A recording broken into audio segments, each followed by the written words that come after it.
दोस्तों, सत्य क्या है? कभी कभी हमें अपने अनुसार जो हमको ज्ञात होता है वही हमको लगता है कि यही सत्य है, और हम सामने वाले की बात को नहीं सुनना चाहते हैं क्योंकि हमारे अनुसार वो गलत कह रहा होता है। लेकिन ऐसा नहीं है।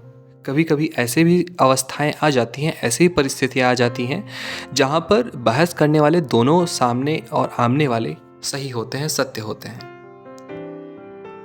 इसी पर आधारित आज मैं एक आपके लिए कहानी लेकर के आया हूं, तो चलिए सुनते हैं वो कहानी। बहुत समय पहले की बात है। किसी गांव में 6 अंधे आदमी रहा करते थे। एक दिन गांव वालों ने उन्हें बताया, अरे आज गांव में हाथी आया है। उन्होंने आज तक बस हाथियों के बारे में सुना ही था, पर कभी छूकर महसूस नहीं किया था। तो उन्होंने निश्चय किया, भले ही हम हाथी को देख नहीं सकते, पर आज हम सब चलकर उसे महसूस तो कर सकते हैं ना।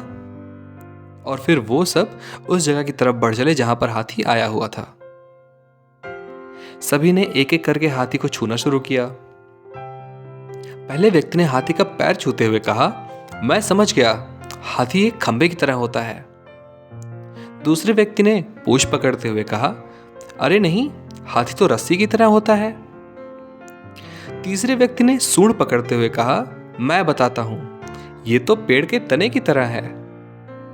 चौथे व्यक्ति ने कान छूते हुए सभी को समझाया, तुम लोग क्या बात कर रहे हो, हाथी एक बड़े हाथ के पंखे की तरह होता है।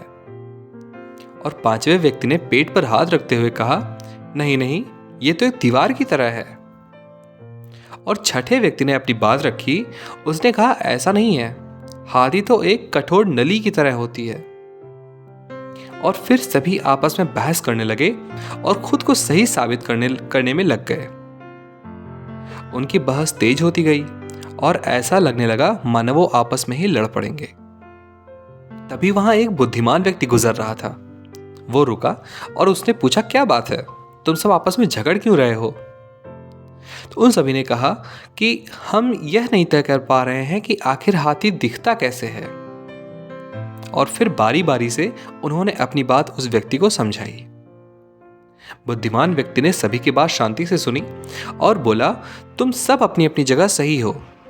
तुम्हारे वर्णन में अंतर इसलिए है क्योंकि तुम सबने हाथी के अलग अलग भाग छुए, पर देखा जाए तो तुम लोगों ने जो कुछ भी बताया वो सभी बातें हाथी के वर्णन के लिए सही बैठती हैं। अच्छा ऐसा है, सभी ने एक साथ उत्तर दिया। उसके बाद कोई विवाद नहीं हुआ और सभी खुश हो गए कि वे सभी सच कह रहे थे। तो दोस्तों, हमें इससे क्या सीख मिलती है कि कई बार ऐसा होता है कि हम अपनी बात को लेकर के अड़ जाते हैं कि नहीं, हम ही सही हैं और बाकी सब गलत। लेकिन यह संभव है कि हमें सिक्के के एक ही पहलू दिख रहा हो और उसके अलावा भी कुछ ऐसे तथ्य हों जो सही हों। इसलिए हमें अपनी बात तो रखनी चाहिए, पर दूसरों की बात भी सब्र से सुननी चाहिए और कभी भी बेकार की बहस में नहीं पड़ना चाहिए। वेदों में भी कहा गया है कि एक सत्य के कई तरीके हो सकते हैं, उसको कई तरीकों से बताया जा सकता है। तो जब अगली बार आप ऐसी किसी बहस में पड़ें तो याद कर लीजिएगा कि कहीं ऐसा तो नहीं कि आप के हाथ में सिर्फ हाथी की पूंछ है और बाकी के हिस्से किसी और के पास। तो दोस्तों, यहाँ पे खत्म होती है हमारी आज की कहानी। अगर आपको कहानी पसंद आई तो वीडियो को लाइक करके चैनल को सब्सक्राइब कर दें और शेयर करें किसी ऐसे इंसान को जो हमेशा अपनी ही बात पे अड़ा रहता है। मिलते हैं अगली वीडियो में, तब तक के लिए धन्यवाद।